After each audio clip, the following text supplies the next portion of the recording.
Seorang preman melempar granat ke arah pria itu. Ia sempat memegang granat tersebut sebentar sambil mencoba menghitung kapan granat itu akan meledak agar bisa dilempar balik. Namun anehnya, keesokan paginya ia bangun tanpa luka sama sekali. Ia memakai kemeja biru yang sama seperti hari sebelumnya lalu berjalan di jalanan. Tetapi tiba-tiba seseorang menembaknya hingga mati di tempat. Anehnya lagi, besoknya ia hidup kembali. Kali ini ia melihat seorang wanita cantik di jalan dan langsung menyukainya. Saat ia ingin menghampiri wanita itu, sebuah kereta melaju sangat cepat di depannya. Tapi ia tidak peduli karena ia tahu besok ia akan hidup lagi. Soalnya pria itu sebenarnya hanyalah bot di dalam sebuah video game karena sudah diatur oleh program. Setiap hari pria itu menjalani kegiatan yang sama. Ia memakai kemeja biru, membeli kopi, lalu pergi bekerja di bank. Orang-orang yang memakai kacamata hitam adalah pemain asli. Sedangkan orang seperti dirinya yang tidak memakai kacamata hanyalah bot yang sudah diprogram dalam game. Seperti biasanya, ia menunggu para pemain datang merampok bank. Beberapa preman masuk sambil menembak ke segala arah, tetapi ia sudah terbiasa melihat kejadian seperti itu. Ia bahkan tetap santai berbaring di lantai sambil mengobrol dengan satpam. Tiba-tiba, ia melihat sesuatu yang membuatnya terkejut.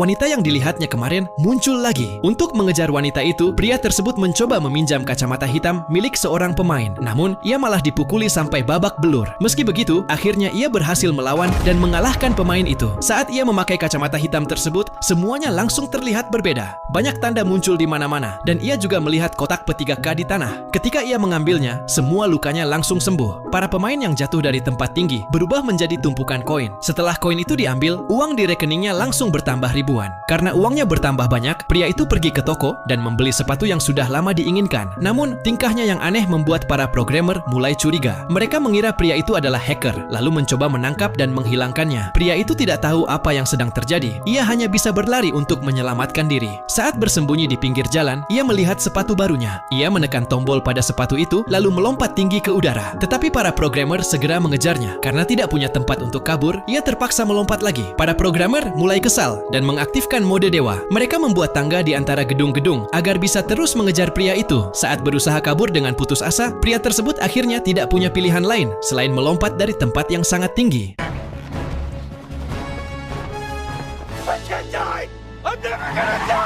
Jika kalian penasaran dengan kelanjutannya, silahkan tonton filmnya secara full. Film ini berjudul Free Guy yang dirilis pada tahun 2021.